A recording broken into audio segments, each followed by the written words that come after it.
Good evening, everyone. Before jumping into the topic I wanted to speak about tonight, there's just a little piece of Catholic information that you might find very interesting. You know, in the missalettes, which are really for the whole country, at benediction you have those divine praises, which we are familiar with.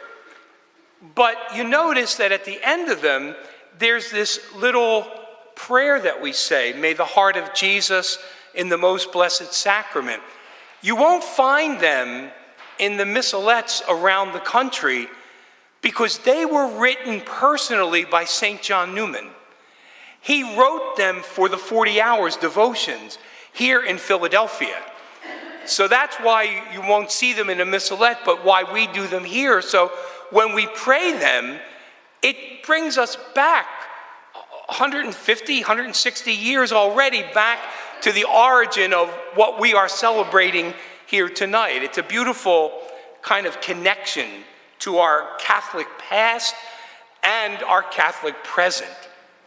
So, last evening, what we reflected on was simply how Jesus in the Blessed Sacrament is God's greatest sign that he is for us, a God for us. Tonight, we need to talk about response. What is our response to the goodness of God who is for us in such a remarkable way as the most blessed sacrament?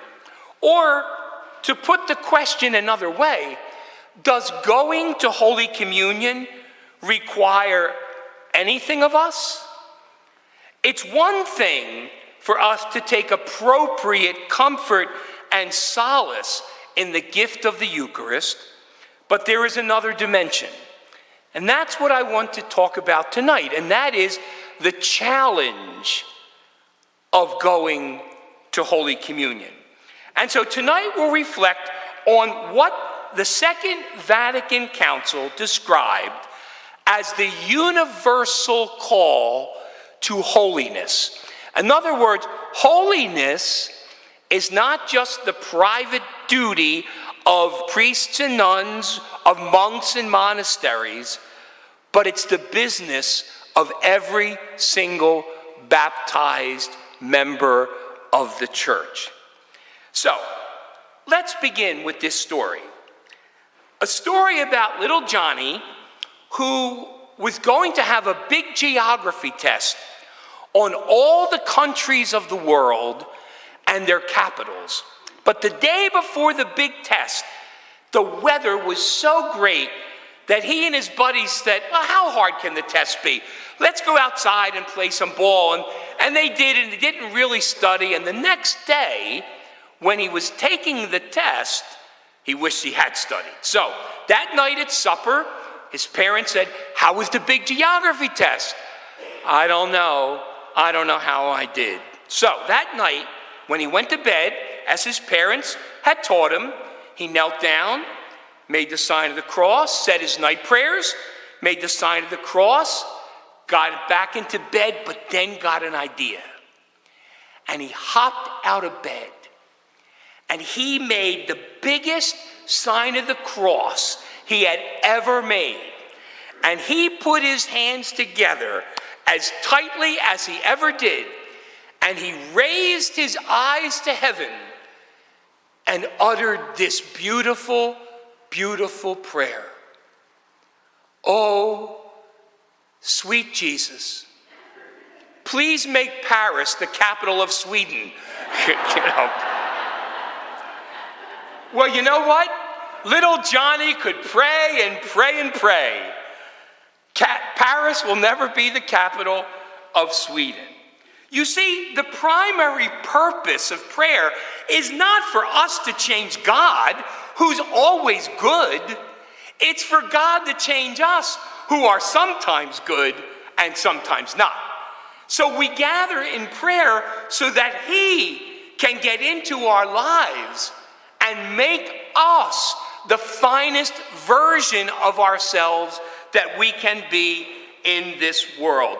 Or to put it another way, to make us more and more like him. The letter to the Romans, St. Paul says, all men have sinned and are deprived of the glory of God. So when you ask the question, well, between God and me, who has to change?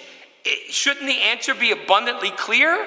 This is really why Father wants to offer confessions tonight.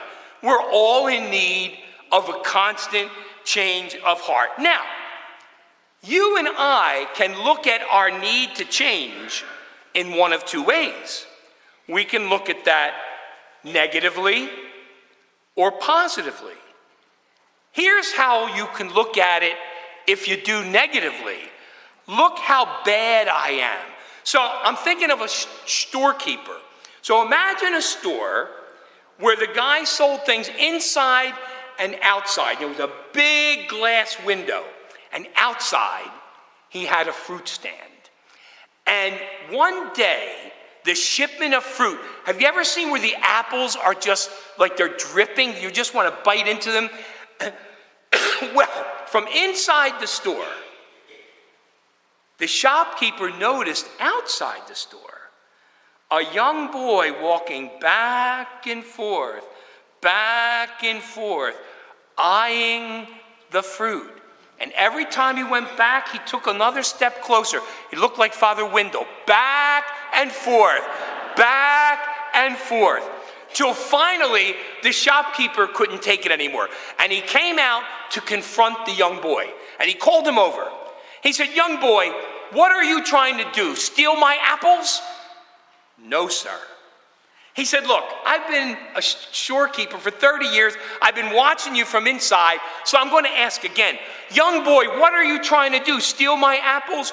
No, sir. He says, okay, you get one last chance to come clean. I know your folks. I know where you live. I'm only going to ask you one more time. Young boy, what are you trying to do? Steal my apples? And again, without missing a beat, he said, no, sir. Then what are you trying to do? Sir, I am trying not to. Now, we know what that feels like, right? We all know what we ought not to be doing. But if that's all there is to the Christian life, that's not much of a life. But that's not how you and I want to look at our need to change, our conversion. Not in a negative way, but in a positive way. What am I called to be? What am I called to do?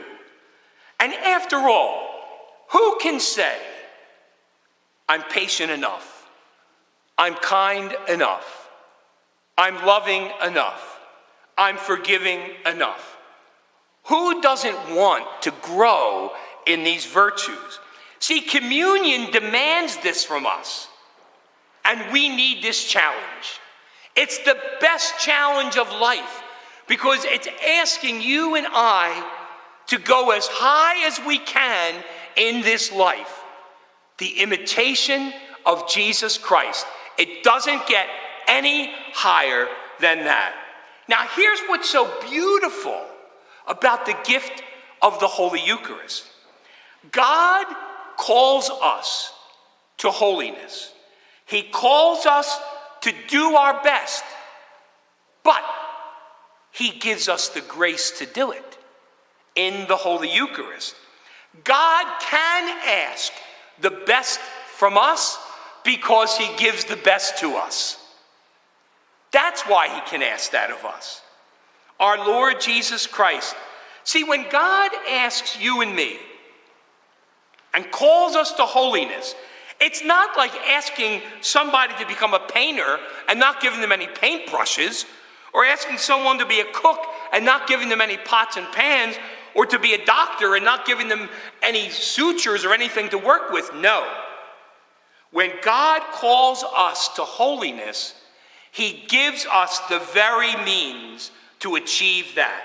He gives us his only begotten Son, present here in the most blessed sacrament, the all-holy Son of God comes into the sometimes holy you and me with one divine purpose: to make the heart expand, to make the heart grow, to make us become holier and holier. When we look at the words of the consecration, "This is my body, which is given up for you. Do this in memory of me." Those words reveal what real holiness is all about, and what we should be praying that God fashion within us when we receive Holy Communion. So first, this is my body. Love could not and would not remain indifferent or powerless in the face of human need. Love puts its life on the line. Counterfeit love flees, but real love will put its life on the line. That's what Jesus has done for you and for me. He put his life on the line for us, so we could know what authentic love, as opposed to counterfeit versions of love, what it really is. But it's not just "this is my body." This is my body given up for you. In other words, if there's any doubt about what love is, we see it. Self-giving is the nature of love. Given up for you. That is love, real love, and that's not cheap. Love is essentially a sacrifice, not what any of us can find in any cheap $5 romance novel that touts itself as love. Has nothing to do with love. I mentioned to you yesterday, Christianity is a religion dominated by one little word: for. But it's not just that. It's not just "this is my body." It's not just "this is my body given up for you." Now the command: do this in memory of me. When Jesus said that, he was not only instituting the Holy Eucharist and not only instituting the Holy Priesthood, but he was instituting us, the church, as a Eucharistic people. Do this in memory of me. I want to tell you a dramatic way I learned this lesson. I am the least mechanical person I know. And so after my second year in the seminary, so I was 20 years old, and it came time for summer, and I got a job washing dishes at a restaurant in Wildwood Crest. It's no longer there anymore. It was called Schumann's. And I got my first car, and I was really excited. Now, I should have known that the car that I bought was a complete dud for two reasons. First of all, it cost $50. And secondly, it was purple. But I was young and I was dumb, and so I packed up my $50 purple car and I'm heading down the Atlantic City Expressway. Now this is before cell phones. And I'm getting off on the Garden State Parkway, bam, flat tire. No problem. I'll just put the spare on. Now, do you think for $50 you get a spare? Or a jack? So now I'm standing at the side of the road trying to rack my brain. Who do you pray to for a ride? You know? And a car pulled up. And a middle-aged woman got out of the car. And she came over to me. And she said, "Can I help you?" I said, "Honestly, I don't know." I said, I just don't know what to do. She said, "These tires, these are the worst set of tires I've ever seen." She said, "You know, you believe it or not, we have the same car back at our house that we hardly even use anymore.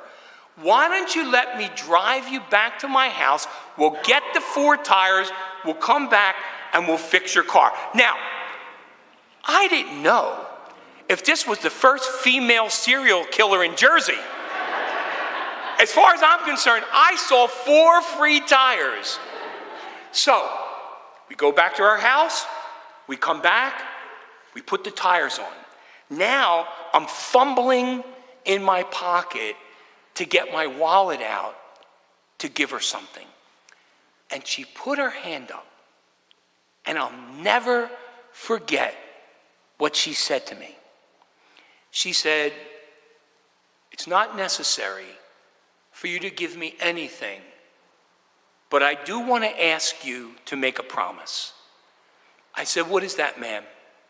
She said, "Promise me that you will do the same thing for the next person." You know, she could have said, "Do this in memory of me." So, we come here tonight before our Jesus in the Blessed Sacrament, and we say to him, "Jesus, how can I thank you for all the times you have forgiven me?" And you know what he says? "No need to thank me. Just you forgive someone the next time you have a chance." Jesus, how can I thank you for how patient you have been with me? I should be further along the road of holiness, and yet you continue to be patient. And you know what he says? "No need to thank me. Just you be patient the next time you have a chance."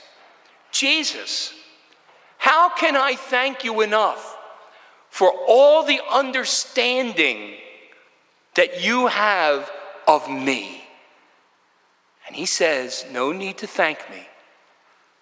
Just you be understanding the next time you have a chance." And even this, Jesus, how can I thank you for the times where you sent people into my life who challenged me to be a better man? And he says, "No need to thank me. Just you help someone else become a better person yourself." That's taking and receiving the Eucharist fruitfully. Or to simply put it this way, Thanksgiving isn't Thanksgiving until it becomes thanks-living. Until we live every virtue that's present in the Blessed Sacrament, we need to keep coming back. We need to keep coming back again and again and again, receiving communion again and again and again. Excuse me. Celebrating 40 hours again and again and again, so that we can more and more live the reality. Now, here's what's so beautiful about it. These actions of imitating our Jesus are rarely dramatic. Don't you remember Jesus said this once? Just give a cup of cold water to someone because you're a disciple, and you will not be wanting your reward. So, you know, when I hear that, I'm thinking, are you kidding me? A cup of cold water will get me into heaven? If it's because you're a disciple, absolutely. That's what it means for you and I to do our best. Now, how will we do this? With the strength the Eucharist gives us? You don't have to go halfway around the world. Halfway around the block is far enough. Visit a sick neighbor. Get involved in a parish organization if that's not something that you normally do. Give an extra word of kindness or encouragement. This is not beyond any of us to do. The most blessed sacrament, adored and received, produces in us those same qualities. We get involved, we find joy in giving, and we experience that there is a power available to us that helps us in all of our many, many weaknesses. Mother Teresa, back in the 80s, was invited to go to Yemen, a completely atheistic country, no Christians in Yemen, but she was invited. And so she talked it over with her council and said, we're going to go to Yemen. And they said, great. However, you can't wear your religious habit. Well, we're not coming then. Okay, you can wear your religious habit, but you can't wear that cross that goes on your habit. Well, then we're not coming. Okay, you can wear the habit and the cross, but you can't wear that rosary that goes to your habit. Then we're not coming. And then the clincher. Okay, you can wear your habit, you can wear your crucifix, you can wear your rosary, but you can't have a priest to come and say Mass for you. And Mother Teresa said, then we're really not coming, because we cannot do it without him. And that's every one of us. We cannot do it without him. So I want to close then with this quote. I mentioned to you that the Vatican Council spoke about the universal call to holiness. And I hope that you can see how receiving the Holy Eucharist does require something of us, but it provides us with everything we need to follow up on what it requires of us. This is what the dogmatic constitution on the church in the modern world said about the universal call to holiness. That's the business of every single one of us in this church, no exceptions. It is therefore quite clear that all Christians in any state or walk of life are called to the fullness of Christian life and to the perfection of love. And by this holiness, a more human manner of life is fostered in earthly society. In order to reach this perfection, the faithful should use the strength dealt out to them by Christ's gift of the Eucharist, so that following in his footsteps and conform to his image, doing the will of God in everything, they may wholeheartedly devote themselves to the glory of God and the service of their neighbor.